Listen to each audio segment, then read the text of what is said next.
Buenos días, buenas tardes a todos, bienvenidos para el simposio. Bienvenidos al simposio de Fundación Valle del Lili, nuestro tercer simposio. Retomamos nuestro simposio y vamos a empezar con nuestro tercer módulo. Nuestro tercer módulo, el rol del tecnólogo en el diagnóstico y tratamiento del accidente cerebrovascular.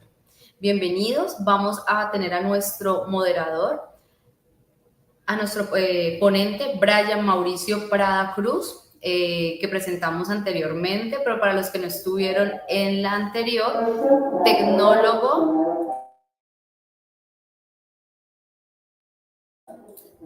en radiología en imágenes diagnósticas con 9 años de experiencia, especializado en tomografía computarizada y cardíaca, con una trayectoria en reconstrucción 3D y un enfoque en innovación y trabajo interdisciplinario. Actualmente hace parte del equipo de Los Cabos Medical Center en Bogotá.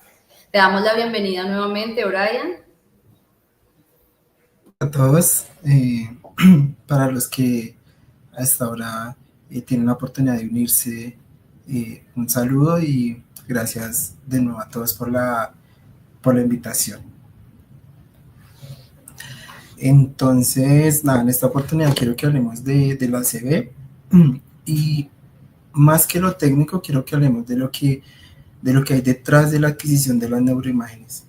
Por temas de tiempo y demás, pues vamos a hablar de cosas muy puntuales, pero van a ser muy enriquecedoras.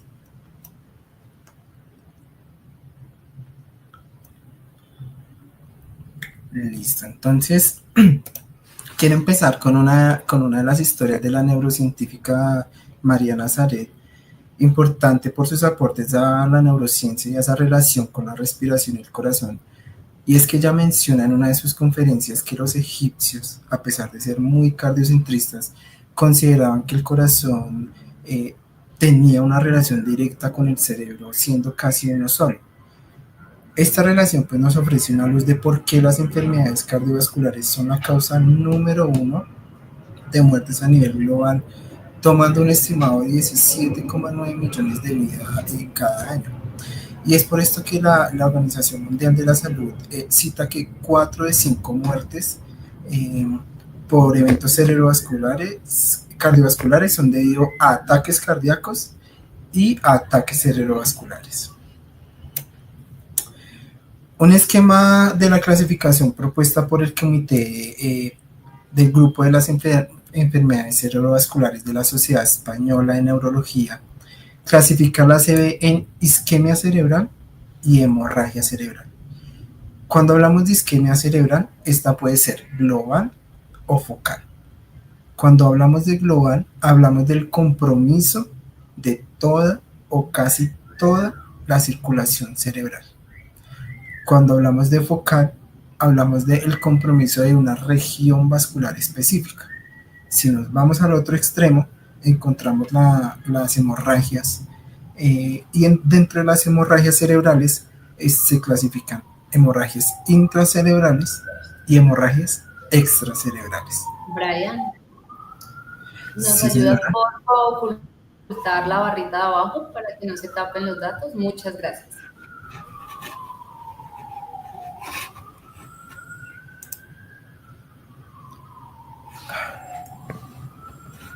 ¿Listo? Dejamos de ver la presentación. Ok.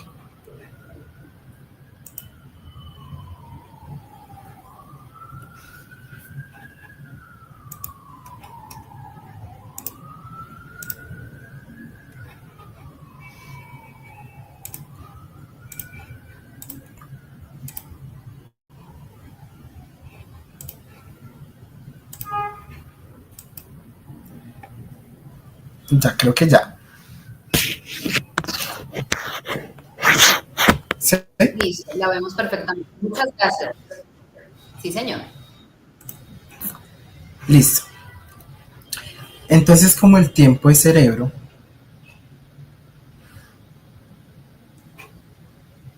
creo que ya. Como el tiempo es cerebro, por cada segundo, minuto y hora de oclusión de un vaso, se puede perder hasta 14.000 billones de sinapsis y envejecer hasta 3.6 horas. Lo importante de esto es que nuestro cerebro va perdiendo esa capacidad de cualidades que hacen parte de la naturaleza humana, como el pensar, el actuar, el tomar decisiones, etc. Es por esto que para nosotros, como protagonistas del ecosistema dirigido a la atención del ACV, debemos encontrarnos con esas capacidades de aportar, y más de aportar, entender el lenguaje del especialista, pues de cara a una atención humanizada centrada en el paciente, como lo mencionaba en la reunión anterior. Varios autores citan que podría ser inexacto el término de accidente cerebrovascular, y esto descansa en la idea que al llamarlo accidente indica que fue espontáneo y que no se consiguió hacer algo al respecto. Es por eso que para autores el término más preciso es el de ataque cerebrovascular, ya que estos pueden llegar a ser entre un 80 a 90% prevenibles, ¿sí? El restante se le atribuye a los no prevenibles. Entre los factores modificables o prevenibles se encuentra la hipertensión arterial como la de mayor impacto. Consolidando este argumento, Pollard Strop subraya que pacientes con presiones arteriales mayores a 160 tienen una probabilidad significativa de sufrir un ACV. El consumo del alcohol tiene un comportamiento muy interesante según la literatura, y es que se ha demostrado que el consumo pesado de alcohol aumenta el riesgo de presentar un ACV, especialmente ACVs hemorrágicos. Sin embargo, entre los pacientes que consumen alcohol y pacientes que consumen alcohol en cantidades pequeñas, es decir, un trago al día, máximo 2, tienen menos riesgo de presentar un ACV en contraste con las personas que no consumen nada de alcohol. Partiendo pues de lo ya mencionado, pues podemos abordar de manera sistemática la fisiopatología del ACV. Entonces aquí mucha atención. Recordemos que el cerebro está compuesto por células que producen sodio, potasio y ATP o energía, ¿cierto? Generando pues un enlace iónico que a su vez estas células se regeneran mediante la bomba sodio, potasio, ATPasa. Esto traduce que cuando se genera ATP se necesita de manera imperativa de glucosa y oxígeno, que lo encontramos en la sangre. Lo primero que ocurre cuando el paciente presenta una disminución en la perfusión cerebral es un aumento del volumen sanguíneo en esa zona, ¿sí? Debido a los mecanismos de autorregulación como la vasodilatación. Esta vasodilatación permite que llegue más sangre al área afectada para compensar la presión de perfusión, ¿sí? La baja presión de perfusión. Sin embargo, estos mecanismos tienen un límite y cuando se saturan empieza a disminuir el flujo cerebral. Al inicio, esta reducción pues no es crítica y se conoce como oligoemia benigna. Y representa una región donde el flujo está reducido, pero aún no hay riesgo de isquemia cerebral irreversible. Después el flujo pues sigue disminuyendo y llegamos a una zona crítica. Esta es la zona que más nos interesa, ya que se encuentra justo en el límite entre el tejido recuperable y el tejido que podría dañarse de forma irreversible. Es aquí donde debemos pues enfocar nuestras estrategias de reperfusión, ya que si se logra desocluir el vaso, pues vamos a poder tener un tejido que se pueda salvar. Finalmente vamos a encontrar un core isquémico, que es esa zona donde el flujo sanguíneo está más o menos por debajo de 10 mililitros por cada 100 gramos de tejido, y tristemente es un tejido que ya no se puede salvar. Entre las causas más comunes de los ACV podemos encontrar las arteriales, las cardiovasculares y las hematológicas. Y más que explicar la anatomía general, quisiera que habláramos de su segmentación quirúrgica, especialmente de la arteria cerebral media, importante por su particularidad de no tener una compañera que supla esa ausencia de flujo sanguíneo como las demás arterias. Entonces, de acuerdo con su clasificación quirúrgica, la arteria cerebral media se divide en 4 segmentos: M1, M2, M3 y M4. Cuando hablamos del segmento M1, hablamos de que es esta va desde el origen de la carótida interna hasta la bifurcación de esta misma. ¿Listo? Este segmento va a ser importante porque este va a dar origen a las arterias lenticuloestreas o perforantes de la cerebral media. Y su importancia es porque estas irrigan reparos anatómicos como el núcleo lenticular, gran parte del núcleo caudado y cápsula interna, principalmente el brazo posterior. Luego encontramos el segmento M2 que se extiende dentro de la cisura de Silvio irrigando la ínsula. Luego encontramos M3 que es el segmento opercular y este pues transcurre por los opérculos hasta la superficie del cerebro. Luego encontramos el segmento M4 que son las ramas terminales que irrigan la corteza lateral del hemisferio. En nuestro cerebro hay una zona que se llama la corteza somatosensorial y su función es la de describir cómo la corteza somatosensorial regula y controla los movimientos motores de nuestro cuerpo. En ese ejercicio, ¿cuál sería la relación del homúnculo con la irrigación cerebral? Sencillo. Y esto es dado que las arterias del polígono de Willis irrigan un territorio cerebral específico de la corteza, dando una luz de dónde podría estar la oclusión del vaso respecto a la sintomatología del paciente. Entonces, la American Stroke nos ilustra cómo el acrónimo rápido representa señales de alarma de un evento cerebral, ¿sí? Esto es tan significativo ya que actuar rápido puede salvar vidas y evitar secuelas graves del paciente, pero tener la formación también tiene mayor impacto para salvar vidas. ¿Cómo las referencias definen un ataque isquémico transitorio?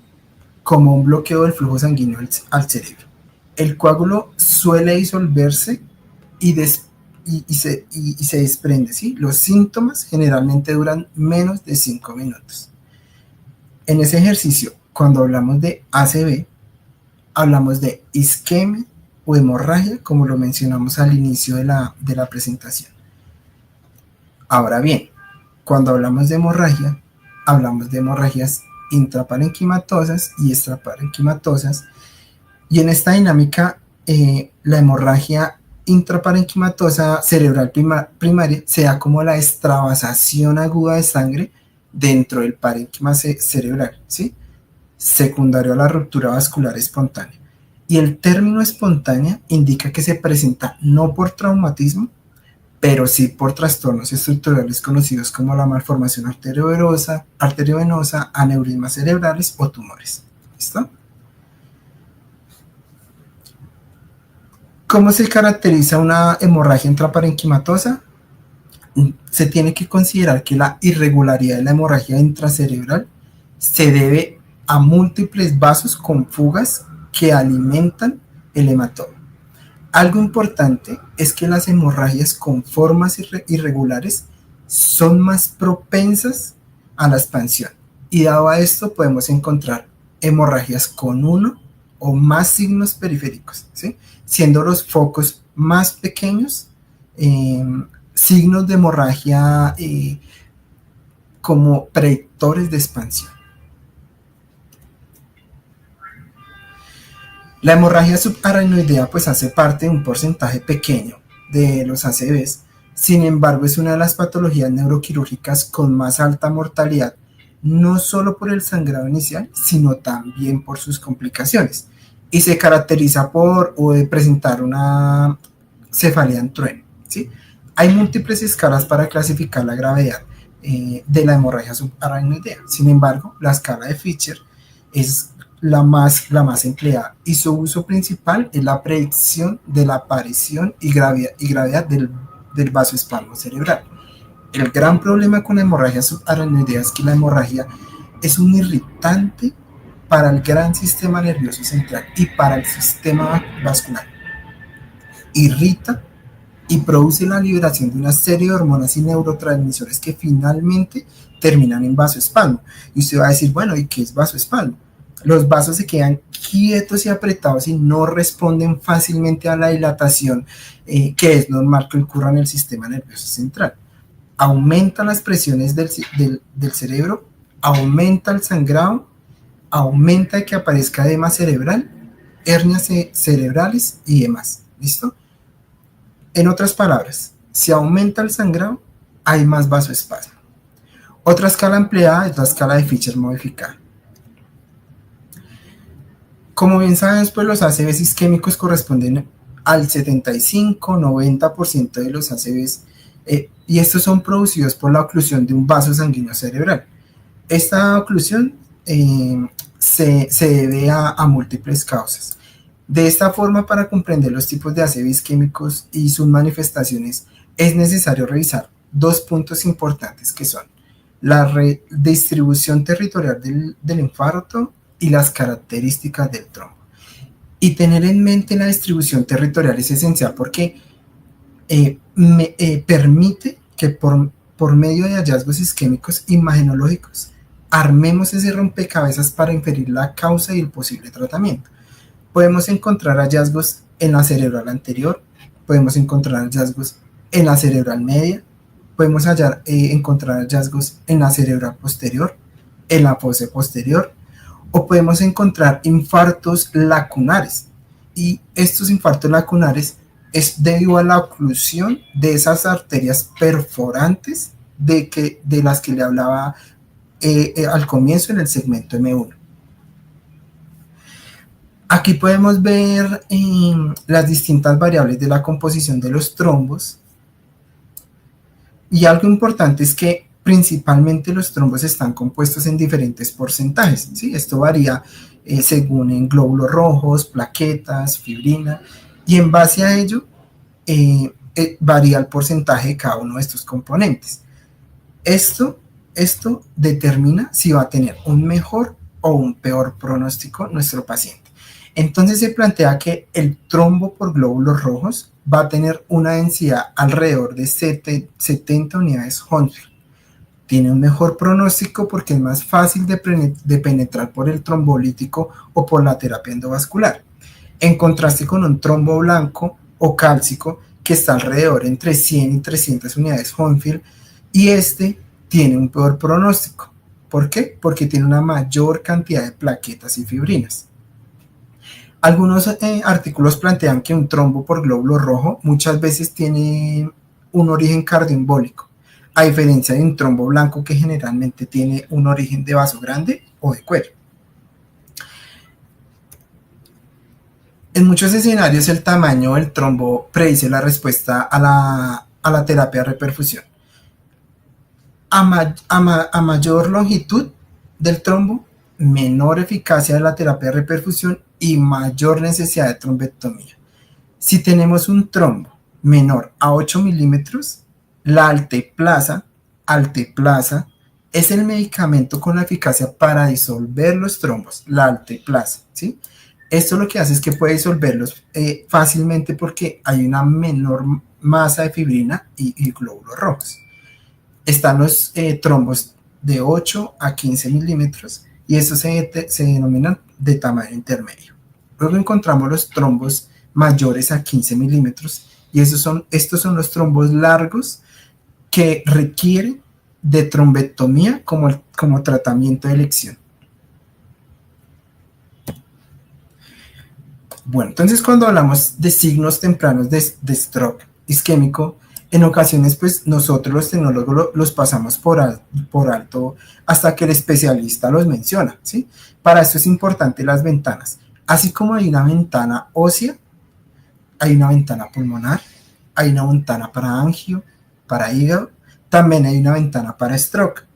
Y su función es la de poder diferenciar de manera óptima hipodensidades en el sistema ganglionar y una adecuada diferenciación córtico-subcortical. ¿Qué signos tempranos podemos encontrar? Podemos encontrar el signo de la cerebral media, hiperdensa, signos de la cinta insular.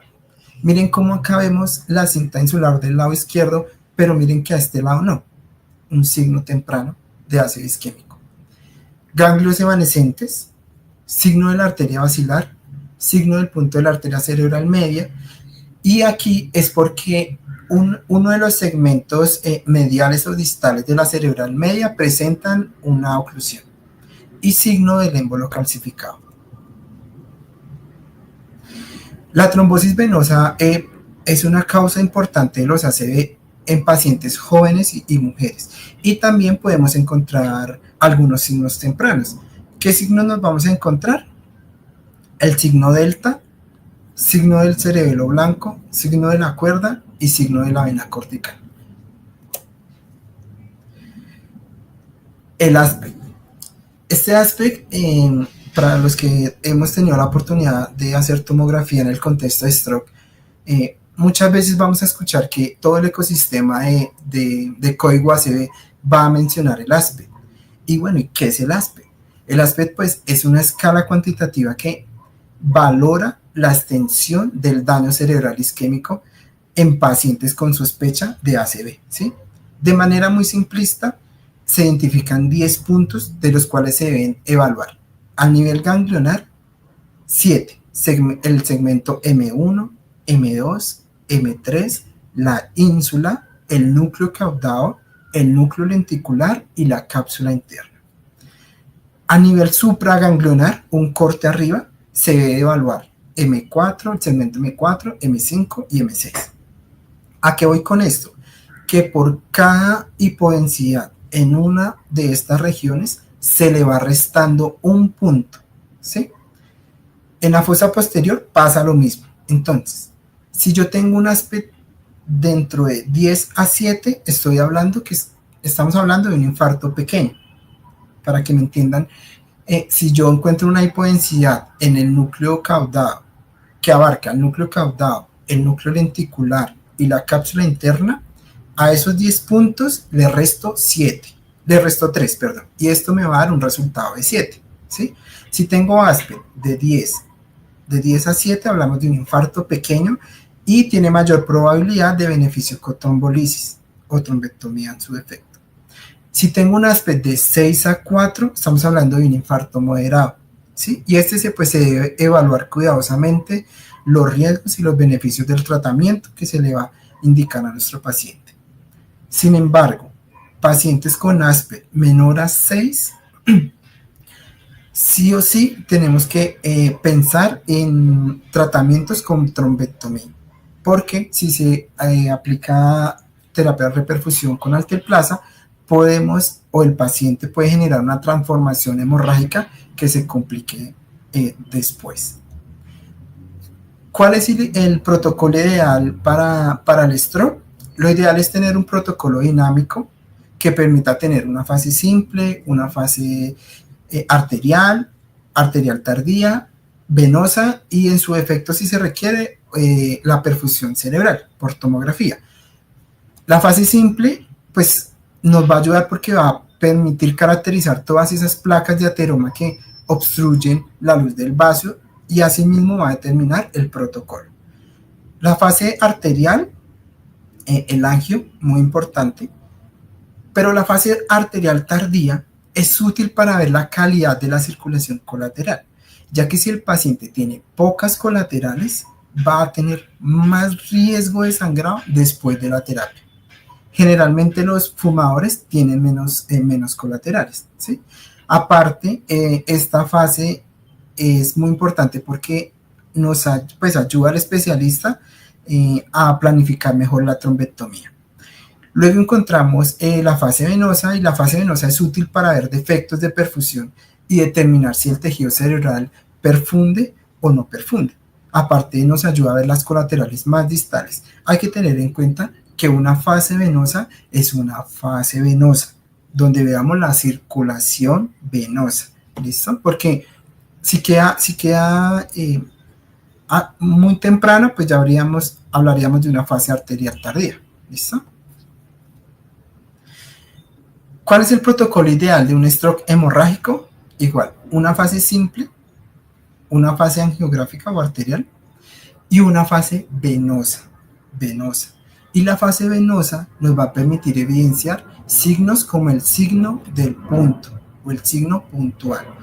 Este signo es muy importante porque este signo determina si el paciente representa una acumulación o una extravasación focal de sangre que contiene contraste dentro del hematoma. En otras palabras, es un predictor del crecimiento de la hemorragia. ¿Listo? Esta es una fase venosa donde vemos este signo. Muchas veces lo pasamos por alto, pero este signo es un predictor de que esa hemorragia va a ser, más adelante va a generar expansión y por ende nuestro paciente pues va a tener un peor pronóstico. Bueno, hablando un poquito del futuro de la radiología, pues nada, como lo mencionó nuestro compañero anteriormente, la tomografía por coherencia óptica se usa mucho en salas de hemodinamia, ¿sí? Como decía el compañero, pues permite navegar el vaso y detectar placas con diferentes características dentro del vaso. Y por el otro lado tenemos la tomografía por coherencia óptica, que esta tecnología permite tener una mejor resolución porque esta detecta y cuenta individualmente cada fotón de rayos X que atraviesa el cuerpo del paciente, ¿sí? A diferencia de los detectores tradicionales que no distinguen la energía de cada fotón. Esta sí, esta coge fotón de baja energía y de alta energía y cada uno lo caracteriza para permitir una mejor imagen. Listo, y pues nada, esta es mi institución y espero pues haya sido un espacio muy enriquecedor y de nuevo, muchas gracias a todos.